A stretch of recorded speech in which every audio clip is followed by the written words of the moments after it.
Assalamualaikum warahmatullahi wabarakatuh. Perkenalkan, nama saya Gina Irmeni Zayyan dengan NIM 230407500081 dari jurusan PGSD di kelas M239. Baik, di sini saya akan menjelaskan dua materi. Yang pertama itu hakikat perkembangan dan pertumbuhan manusia, dan yang kedua adalah perkembangan moral dan spiritual. Di sini saya akan menjelaskan terlebih dahulu materi hakikat pertumbuhan dan perkembangan. Apa sih hakikat pertumbuhan dan perkembangan itu? Berdasarkan fenomena fakta dan hoaks dalam kehidupan sehari-hari, bisa dikatakan fenomena fakta dan hoaks itu semakin marak atau semakin meluas dalam kehidupan sehari-hari, terutama dengan adanya media sosial. Namun, bagaimana sih fenomena tersebut dapat mempengaruhi pertumbuhan dan perkembangan kita sebagai individu dan masyarakat? Contoh kasusnya itu bisa dilihat tentang vaksinasi yang mempengaruhi pertumbuhan dan perkembangan anak-anak yang tidak divaksin. Contoh kasus di beberapa negara menunjukkan peningkatan kasus penyakit yang seharusnya dapat dicegah melalui vaksinasi. Adapun contoh kasus yang kedua yaitu tentang pendidikan, yakni fenomena hoaks tentang pendidikan dapat mempengaruhi pertumbuhan dan perkembangan anak-anak yang tidak mendapatkan pendidikan yang berkualitas. Contohnya itu sebagaimana anak-anak di Indonesia kebanyakan tidak melanjutkan pendidikannya atau hanya sampai jenjang SD. Sangat memprihatinkan. Adapun contoh kasus di beberapa negara menunjukkan penurunan kualitas pendidikan karena pengaruh hoaks yang beredar. Adapun contoh kasus yang ketiga yaitu tentang kesehatan mental, yakni fenomena hoaks tentang kesehatan mental dapat mempengaruhi pertumbuhan dan perkembangan individu yang mengalami masalah kesehatan mental. Contoh kasus menunjukkan peningkatan kasusnya itu depresi dan kecemasan akibat pengaruh hoaks yang beredar di media sosial. Adapun dalam pertumbuhan dan perkembangan manusia terdapat beberapa aspek, yaitu meliputi aspek seperti fisik, kognitif, dan sosial. Dan fenomena fakta dan hoaks dalam kehidupan sehari-hari ini dapat mempengaruhi pertumbuhan dan perkembangan manusia pada aspek-aspek tersebut. Baik, di sini adapun perbandingan konten antara fakta dan hoaks, yaitu fakta meningkatkan pengetahuan dan pemahaman tentang dunia sekitar, membantu membuat keputusan yang lebih baik dan rasional, sedangkan hoaks itu menyebarkan informasi yang salah dan menyesatkan. Kemudian meningkatkan ketakutan dan kecemasan tanpa sadar yang jelas kepada seseorang yang mendapatkan berita hoaks tersebut. Baik, selanjutnya adapun dampak fenomena fakta dan hoaks pada aspek kesehatan, pendidikan, dan sosial dalam konteks pertumbuhan dan perkembangan berdasarkan analisis fenomena dalam kehidupan sehari-hari, yaitu yang pertama aspek kesehatan. Aspek kesehatan terkait fenomena fakta dan hoaks dapat berdampak negatif pada kesehatan, seperti penyebaran informasi yang salah mengenai pengobatan dan vaksinasi yang mungkin sekarang ini terlebih lagi pada saat tahun 2019 kemarin, yang dimana corona masuk di Indonesia dan terjadilah vaksinasi pada tahun tersebut, tahun kemarin. Hal ini dapat menyebabkan penurunan tingkat kesehatan masyarakat dan meningkatkan risiko penyakit yang dapat dicegah. Adapun aspek pendidikan yaitu yang dimana berdampak negatif pada pendidikan, terutama dalam hal penyebaran informasi yang salah mengenai sejarah dan sains. Hal ini dapat menyebabkan masyarakat memiliki pemahaman yang salah mengenai topik-topik tersebut dan menghambat perkembangan pendidikan yang sehat dan akurat. Adapun aspek sosial yaitu berdampak negatif pada aspek sosial, seperti penyebaran informasi yang salah mengenai suatu kelompok atau individu. Hal ini dapat memicu konflik dan ketidakharmonisan dalam masyarakat yang dapat menghambat pertumbuhan dan perkembangan sosial yang sehat, yang dimana pengaruh aspek sosial ini dapat mempengaruhi masyarakat sekitar. Selanjutnya, adapun prinsip-prinsip pertumbuhan dan perkembangan berdasarkan literatur review, menurut Mood tahun 1990 ada beberapa prinsip tumbuh kembang yang berguna sebagai landasan dalam menafsirkan perubahan yang terjadi sejak lahir hingga lanjut usia atau lansia. Prinsip tumbuh kembang yang perlu dipahami agar dapat menjalankan perannya dengan baik, terutama bagi anak dan remaja menjadi fokus yaitu yang pertama, tumbuh kembang terjadi secara teratur dan berurutan. Proses maturasi dapat diramalkan dan mengikuti urutan perubahan yang universal. Pertumbuhan yang sangat besar terjadi selama 1 tahun pertama, dan kemudian menjadi lebih lambat selama pertengahan dan akhir masa kanak-kanak. Gigi menjadi ompong pada pertengahan masa kanak-kanak dan karakteristik sekunder berkembang lebih pesat pada awal masa remaja. Adapun yang kedua yaitu tumbuh kembang dipengaruhi oleh lingkungan sosial ekonomi. Keluarga, teman, sebaya, dan masyarakat pendidikan menciptakan sosial dan emosional bagi anak. Adapun yang ketiga, kecepatan tumbuh kembang spesifik, yang dimana tiap sistem tubuh mempunyai ketentuan waktu untuk penambahan ukuran, berat, dan fungsi maturitas. Misalnya, sistem saraf dan kardiovaskular berkembang lebih awal daripada sistem reproduktif atau kekebalan tubuh. Begitu pula perubahan pada penampilan, perilaku, dan keterampilan tidak sama pada setiap individu. Baik, di sini saya akan melanjutkan materi yang kedua, yaitu perkembangan moral dan spiritual. Apa sih perkembangan moral dan spiritual itu? Adapun pada materi ini yang akan dibahas yaitu ada beberapa bagian. Yang pertama, pengertian moral dan spiritual, dan yang kedua, perkembangan moral menurut Kohlberg, dan yang ketiga, siapa sih itu Lawrence Kohlberg, dan yang keempat yaitu faktor perkembangan moral, dan yang kelima adalah tahap perkembangan moral. Baik, di sini saya akan menjelaskan pengertian moral dan spiritual.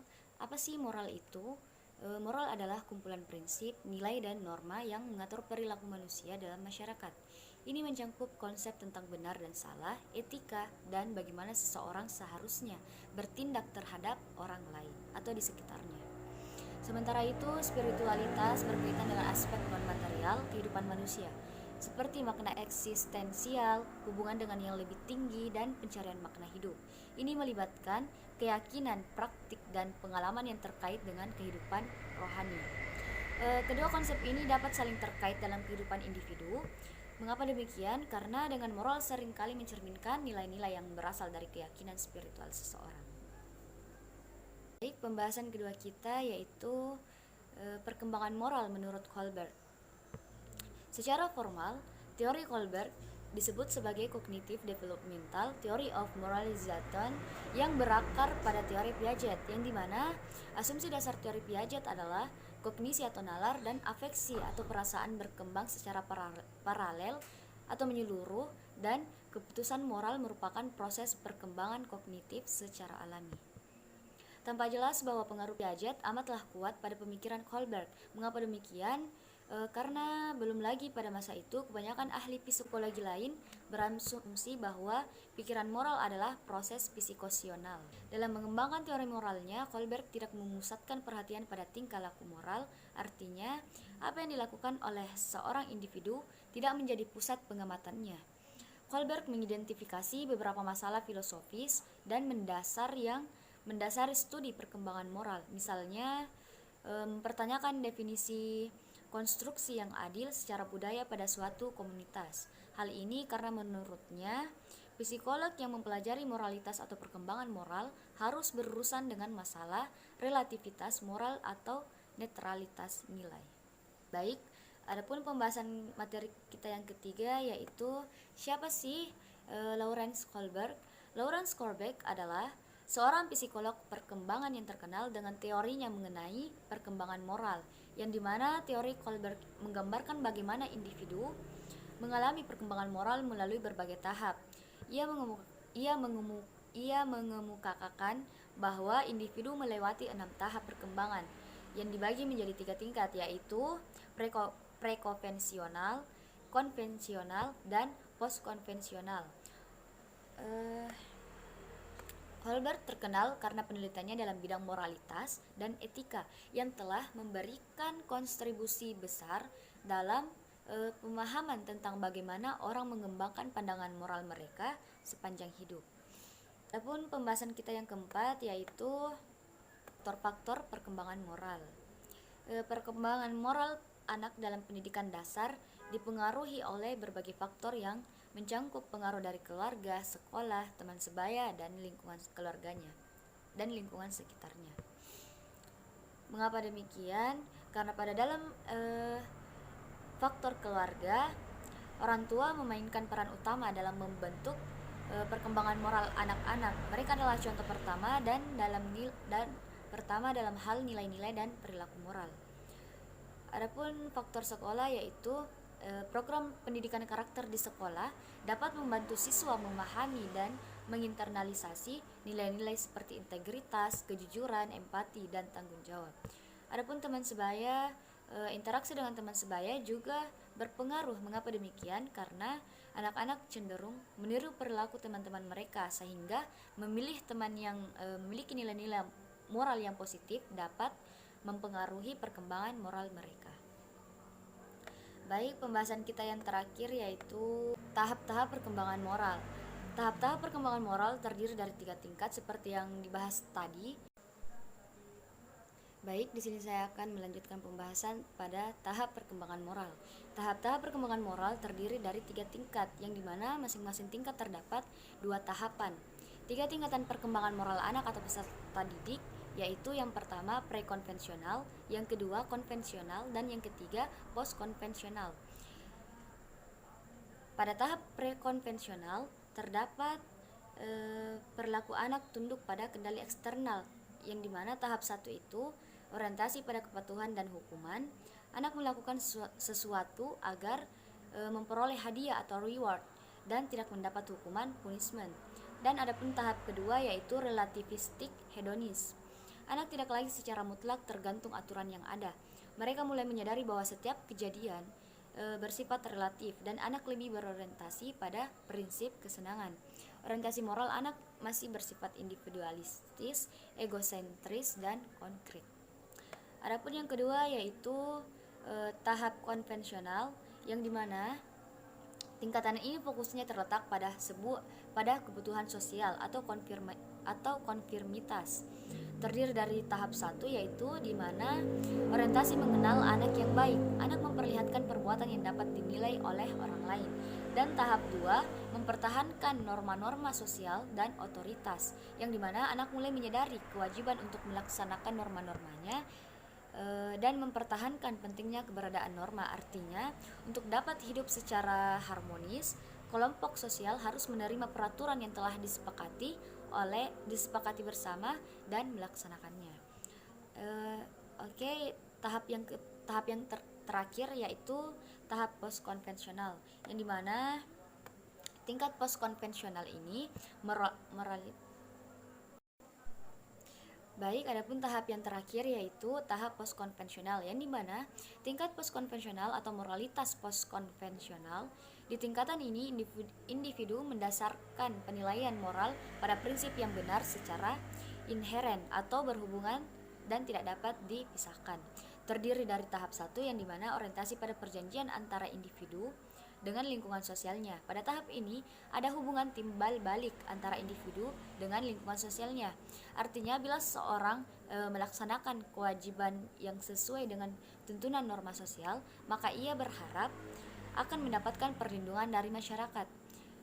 Dan tahap kedua yaitu prinsip universal.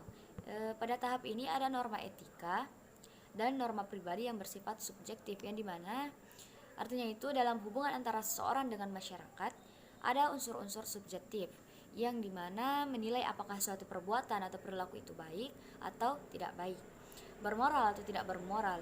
Di sini dibutuhkan unsur etik atau norma etik yang sifatnya universal sebagai sumber untuk menentukan suatu perilaku yang berhubungan dengan moralitas.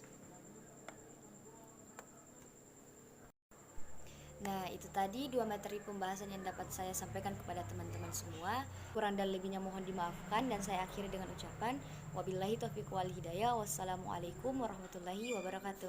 See you.